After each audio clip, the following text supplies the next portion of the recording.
So Aaron's got his serious hat on, and he's fixing to tell me something, and I'm pretty sure I'm not gonna like it. To quote Stevie Nicks, I think I have to go my own way. For years, Richard Rawlings and Aaron Kaufman were the powerhouse pair behind Gas Monkey Garage, turning Fast and Loud into a car show phenomenon. They transformed rusty wrecks into jaw-dropping masterpieces, built a brand worth millions, and introduced custom car culture to fans across the globe. But behind the cameras, things weren't so perfect. Creative clashes, business headaches, and rising tensions started to crack their bond, until Kaufman made a dramatic exit that left everyone stunned. Join us as we uncover shocking details that changes everything. It all started in the early 2000s, when Rawlings, an entrepreneur with a fiery love for hot rods, dreamed up something bigger than just fixing cars. He wanted a garage where custom creations would be more like car art than repairs. That vision led him straight to Kaufman, a soft-spoken, bearded genius who could build just about anything from the ground up. Their connection was electric, and together they created a brand that shook the entire automotive world. "We built Gas Monkey Garage from the ground up," Rawlings remembers. At first, it was just a dream, a little garage with big ambitions. But everything flipped when Discovery Channel came knocking. Fast and Loud exploded onto screens in 2012, launching Rawlings and Kaufman into stardom with its thrilling car flips, risky deals, and the electric chemistry between its two stars. Fans loved the clash. Kaufman's calm, precise craftsmanship versus Rawlings's fast-talking, business-first hustle. The show pulled in millions and became a smash hit. But with success came serious pressure. Builds got bigger, deadlines got tighter, and the stakes skyrocketed. Kaufman, who lived for precision and perfection, often found himself butting heads with Rawlings's get-it-done mentality. Aaron was always about the details, Rawlings admits. He wanted every build to be perfect, and sometimes that didn't line up with the fast-paced nature of the show. We were constantly up against deadlines, and that kind of pressure wears on you after a while. Despite their growing differences, the duo pushed on, cranking out some of the most unforgettable builds the custom car world had ever seen. From vintage muscle cars to transforming junkyard wrecks into roaring beasts, their work kept fans glued to their screens. But behind the cameras, things were starting to unravel. Kaufman had always been driven by pure passion for car craftsmanship. He thrived in the garage bringing machines to life, but as Fast and Loud morphed into a full-blown production, the spotlight started to shift. The focus leaned more on entertainment than engineering, and that change began to disturb Kaufman. He grew frustrated with how reality TV was overshadowing real work. The show had become larger than the garage itself. We had cameras rolling all the time, and the pressure to deliver great TV sometimes outweighed the love for building cars. I think that's where Aaron started to feel like it wasn't for him anymore. In 2017, after nearly a decade of wrenching side by side, Kaufman made the bold decision to walk away from Gas Monkey Garage, and fans were floored. His exit sparked a wave of questions and wild rumors. Was it money fights, creative battles, or personal clashes? Whispers of drama swirled everywhere, but Rawlings insists there was no bad blood. "I respect Aaron and what he wanted to do," he says. He wanted to build cars his way, without the constraints of a TV schedule or production deadlines. "I get it. We had different visions, and at some point, you have to follow your passion." And that's exactly what Kaufman did. He launched his own shop, Arclight Fabrication, where he could focus on wild, one-of-a-kind builds, no cameras dictating his pace. He also starred in Shifting Gears and Aaron Needs a Job, exploring deeper corners of the car world. Meanwhile, Rawlings doubled down on the Gas Monkey empire, rolling out merchandise, diving into new ventures, and keeping the brand hot in the auto scene. Even though they went their separate ways, the impact of their legendary partnership still echoes through the world of custom cars. Together, they built something that broke out of the garage and became a full-blown phenomenon. Kaufman is still highly respected in the world of custom fabrication, while Gas Monkey Garage continues to be a major powerhouse in the automotive scene. Looking back, Rawlings admits that their biggest challenge was also their greatest asset, their differences. "We were like fire and ice," Rawlings laughs. "That's what made it work for so long, but it's also why we eventually went our separate ways. At the end of the day,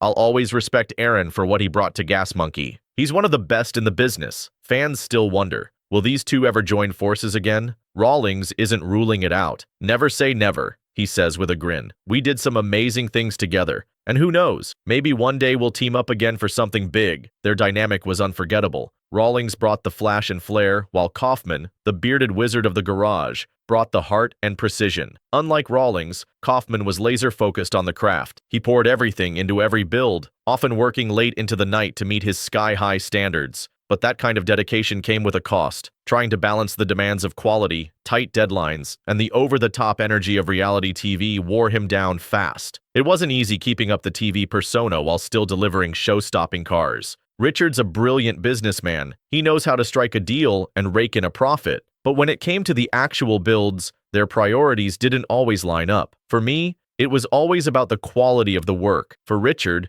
it was about making sure the deal made sense, Kaufman revealed. And it wasn't a bad thing, just two very different mindsets clashing under pressure. Deadlines were brutal at times. We were working crazy hours trying to get cars ready for TV, and it was exhausting, Kaufman admitted. He lived for building cars, but eventually, the stress and non-stop grind made him stop and think, is this still making me happy? That question haunted him, and in 2017, he made the tough decision to walk away from Gas Monkey Garage, choosing passion and peace over pressure and production madness. When Kaufman left, it sent shockwaves through the car world, and fans were desperate to know what really went down behind the scenes. Though he's mostly kept things professional, Kaufman has hinted at the deep, personal, and creative struggles that led to his exit. "I needed to build the way I wanted to build," he explained. "I wanted to work on my own terms without the pressure of TV deadlines and scripted drama." Since parting ways with Gas Monkey Garage, Kaufman has carved out his own path, launching ArcLight Fabrication and focusing on projects that truly ignite his passion for car building. Meanwhile, Rawlings has proven his business instincts are still razor-sharp, continuing to expand the Gas Monkey empire with full force.